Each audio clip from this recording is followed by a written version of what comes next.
Parts of speech? क्यों पढ़ूं मैं पार्ट्स ऑफ स्पीच? क्या होगा मुझे पार्ट्स ऑफ स्पीच पढ़ के? मैं बताती हूँ। जब भी आप किसी भाषा को सीखने जाते हैं तो आप उसके ABC, उसके अल्फाबेट्स, उसके सबसे छोटे पार्ट से स्टार्ट करते हैं और वही है parts of speech when it comes to English. तो चलिए सीखते हैं पार्ट्स ऑफ स्पीच। मैं चली पार्ट्स ऑफ स्पीच पढ़ने, आप लोग अपने नोटबुक्स लेके आइए क्योंकि मैम आज पढ़ाने वाली है पार्ट्स ऑफ स्पीच। तो there are 8 parts of speech और सबसे पहला पार्ट ऑफ स्पीच होता है नाउन यानी संज्ञा। नाउन का मतलब होता है किसी भी चीज का नाम, भले ही वो इंसान हो या जानवर हो या किसी जगह का नाम हो, किसी बिल्डिंग का नाम हो। अगर वो नाम है तो वो नाउन है। इसको हम लोग डिटेल में पढ़ेंगे नाउन की क्लास में, जिसमें मैं आपको सारे टाइप्स ऑफ नाउन्स भी पढ़ाऊं। चलिए जल्दी से नाउन का एक एग्जाम्पल लिखते हैं। रमेश, क्योंकि ये एक इंसान का नाम है। कैट, क्योंकि ये एक एनिमल का नाम है। पुणे, क्योंकि ये एक सिटी का नाम है। अगला पार्ट ऑफ स्पीच नाउन से बहुत क्लोजली रिलेटेड है, नाउन से बहुत मिलता जुलता है।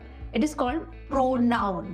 प्रोनाउन या सर्वनाम वो पार्ट ऑफ स्पीच होता है जो नाउन की जगह लेता है। अब मान लीजिए आपको रमेश के बारे में बात करनी है, तो हर बार जब रमेश का नाम आएगा तो आप रमेश ये रमेश वो रमेश रमेश रमेश तो नहीं बोलेंगे ना, है ना। उसको हटा के आप ही, हिम, हिज, हिमसेल्फ ये सब बोलेंगे और ये सारे वर्ड्स होते हैं प्रोनाउंस। तो चलिए प्रोनाउंस का एग्जाम्पल लिखते हैं। प्रोनाउन और इसका एग्जाम्पल ही, क्योंकि ये रमेश की जगह ले सकता है। इट, क्योंकि ये कैट की जगह ले सकता है। एंड देयर, क्योंकि ये पुणे की जगह ले सकता है। अगला पार्ट ऑफ स्पीच है एडजेक्टिव यानी विशेषण। जब आप किसी वर्ड को डिस्क्राइब करते हैं, फॉर एग्जाम्पल अगर मैं कहूं board is white, the board is white, यहाँ पे बोर्ड एक नाउन है और कोई ऐसा वर्ड जो उसको डिस्क्राइब कर रहा है वो क्या है? व्हाइट। तो व्हाइट डिस्क्राइब कर रहा है बोर्ड को जो कि नाउन है, इसलिए व्हाइट एक एडजेक्टिव है। जब कोई शब्द किसी नाउन के बारे में हमें कुछ बताता है, नाउन को डिस्क्राइब करता है, उस वर्ड को हम लोग एडजेक्टिव कहते हैं। चलिए कोई एडजेक्टिव लिखते हैं। रमेश के लिए क्या एडजेक्टिव हो सकता है? कैसा रमेश हो सकता है आप बताइए? टॉल, है ना। रमेश टॉल हो सकता है। कैट कैसी हो सकती है? क्यूट। और कोई सिटी कैसी हो सकती है? बिग। ये जो सारे वर्ड्स हैं, ये जो सारे शब्द आपको दिख रहे हैं, ये हमको रमेश के बारे में कुछ बता रहे हैं, ये हमको कैट के बारे में कुछ बता रहे हैं और ये हमको पुणे के बारे में कुछ बता रहे हैं। इसलिए ये सारे शब्द हैं एडजेक्टिव्स जो नाउन के बारे में हमें बता रहे हैं। अगला पार्ट ऑफ स्पीच है बहुत ही easy and it is called verb. Verb मतलब क्रिया। कोई भी एक्शन वर्ड, किसी भी तरह का काम चल रहा हो, अगर चाहे वो आपको दिख रहा हो चाहे ना दिख रहा हो, उसको वर्ब बोलते हैं। मैं क्या कर रही हूँ अभी? I am teaching. टीचिंग एक एक्शन है, कुछ काम कर रही हूं मैं, उस काम को वर्ब बोलते हैं। तो चलिए वर्ब के एग्जाम्पल्स लिखते हैं।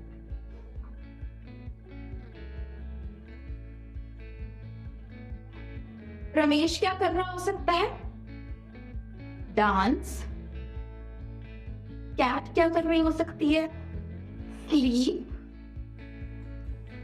और पुणे में क्या हो रहा हो सकता है? पार्टी। ध्यान रखिए कि पार्टी एक नाउन भी है और एक वर्ब भी है। जब हम आपको noun, pronoun, adjective, verb in सब की मास्टर क्लास पढ़ाएंगे तब आप ये सब कुछ बहुत आसानी से सीख जाएंगे। अगला पार्ट ऑफ स्पीच है वर्ब से closely related and it's called adverb. Hindi में उसको क्रिया विशेषण कहते हैं। तो जैसे विशेषण आपको संज्ञा के बारे में बताता है, वैसे ही एडवर्ब या क्रिया विशेषण आपको क्रिया या वर्ब के बारे में बताता है। फॉर एग्जाम्पल, अगर कोई दौड़ रहा है, कैसे दौड़ रहा है? Fast, he is running fast. Running एक वर्ब है, एक्शन वर्ड है, और कोई ऐसा वर्ड जो रनिंग के तरीके को बता रहा है, किस तरह से दौड़ रहा है कोई, उस वर्ड को एडवर्ब बोलते हैं। तो चलिए एडवर्ब के कुछ एग्जांपल्स लिखते हैं। डांस कैसा होता है? Gracefully.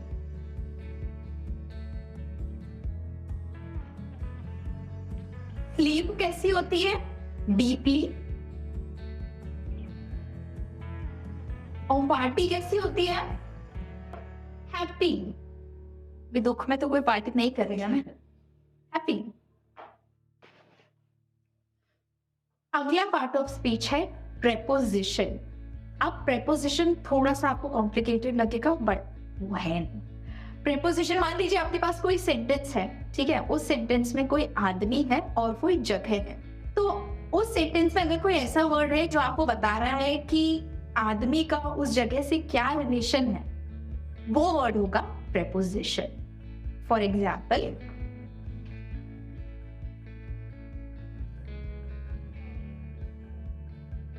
The man is in the house. In ऐसा शब्द है जो आपको बता रहा है कि आदमी घर के अंदर है, बाहर है, ऊपर है, नीचे है, कहां पे है, तो एक हो जाएगा preposition. On, the book is on the table. On आपको बता रहा है कि बुक कहां पर है, ऊपर, नीचे, बाजू में, पीछे, इसलिए ऑन इज अ प्रेपोजिशन। चलिए आप भी लिख लीजिए एक आध एग्जाम्पल। ऐसा नहीं है कि प्रेपोजिशन सिर्फ इंसान और जगह के लिए यूज होता है, ये किसी चीज के लिए, किसी ऑब्जेक्ट के लिए भी यूज हो जाता है। जब हम प्रेपोजिशन की क्लास लेंगे तब आपको डिटेल में सब कुछ समझेंगे। अगला पार्ट ऑफ स्पीच है कंजंक्शन। अब कंजंक्शन, इसका काम होता है चीजों को जोड़ना। जब आप किसी जंक्शन पे होते हैं तो वो दो चीजों का जोड़, एक बीच में जो होता है वो जंक्शन होता है। वैसे ही कंजंक्शन दो सेंटेंसेस को या दो वर्ड्स को आपस में जोड़ता है, like and, but, so, for. ये सारे वर्ड्स जो हैं वो या तो सेंटेंस के दो अधूरे पार्ट्स को जोड़ते हैं या दो वर्ड्स को जोड़ते हैं, इसलिए उनको कंजंक्शन बोलते हैं। Let's write some examples. And, अगर आपको सेम चीज बोलना है और लगाना है तो आप एंड लगा सकते हैं। बट अगर आपको दो ऑपोजिट चीजें बोलना है, he is tall but I am short, तो आप बट लगा सकते हैं। ऐसे ही बहुत सारे कंजंक्शंस हैं, ये भी हम आपको सिखाएंगे कंजंक्शंस की क्लास में। अब हम लोग पहुंच गए हैं लास्ट पार्ट ऑफ स्पीच में, जो कि सबसे मजेदार पार्ट ऑफ स्पीच है। It is called interjection. ये यूजुअली बच्चे भूल जाते हैं क्योंकि इससे नाम इतना कॉम्प्लिकेटेड है, इंजेक्शन, इंटरजेक्शन जैसा डरावना लगता है, बट है नहीं। ये कोई ऐसा वर्ड होता है जो इमोशन दिखाता है। अब आपसे कोई बात कर रहा है अगर, तो आप उसका इमोशन समझ सकते हो कि हाँ बाप रे, ओ माय गॉड, हे भगवान, छी, wow.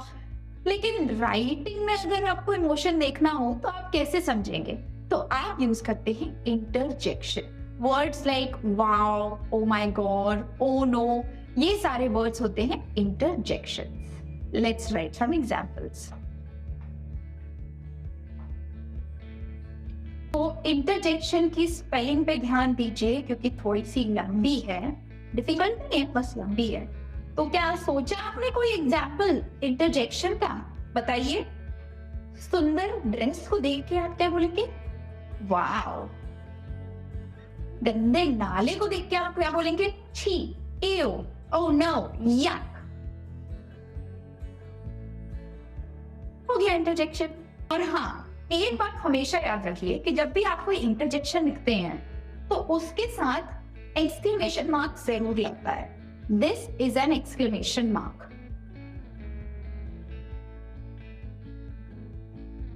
This is how you will write an interjection with an exclamation mark. Interjection के साथ हमेशा ये मार्क लगाना बहुत जरूरी है। तो ये थे 8 पार्ट्स ऑफ स्पीच। मुझे उम्मीद है कि आपको समझ में आया होगा, और अगर नहीं भी समझ में आया है, थोड़ा बहुत समझ में आया है, 50% भी समझ में आया है, तो भी ठीक है, अच्छी बात है, क्योंकि हम इन सारे पार्ट्स ऑफ स्पीच की एक मास्टर क्लास लेंगे। क्यों? समझ में आया कि नहीं पार्ट्स ऑफ स्पीच अब? फाइनली मुझे पार्ट्स ऑफ स्पीच समझ में आया है, मैम आपने बहुत अच्छे से पढ़ाया है एंड आई एम श्योर कि आपको भी समझ में आया है। और अगर नहीं आया है, एज मैम ने कहा, डोंट वरी, हम फ्यूचर में और भी आपके लिए वीडियोस ऐसे लेके आने वाले हैं। इसलिए please subscribe to our channel and keep watching our videos. We'll see you in our next video. Bye.